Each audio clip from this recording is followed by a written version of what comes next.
Saya kan usianya kan udah hampir 40 tahun kan. Saya daripada 40 tahun mendingan saya 20 tahun dua orang.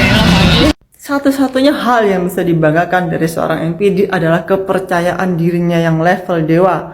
Kehaluannya menganggap dirinya itu seorang yang istimewa, yang tampan rupawan dan diidamkan oleh semua wanita. Mantan suami saya, Pendeta Moses, pernah bilang gini kepada saya di depan kedua anak saya. Yang mau sama saya tuh banyak, yang umur 17, 18 pun masih banyak yang mau dengan saya. Cuma perempuan kayak kamu 100 biji juga saya bisa dapat, malam ini juga saya jajar di sini sekarang.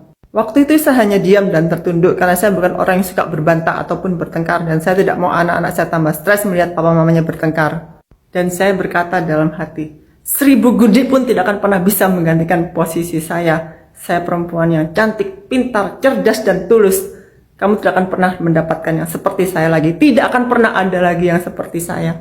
Dan apa yang dia dapat? Ini yang dia dapat.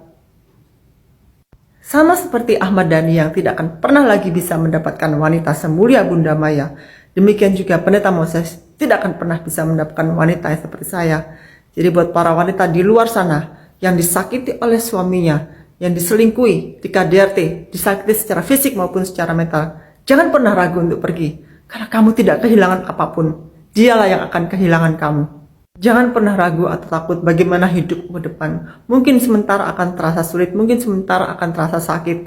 Tapi percayalah, Tuhan akan mendengar doamu dan menggantikan nasibmu menjadi kemuliaan dan kebahagiaan di masa depan. Thank you. God bless you.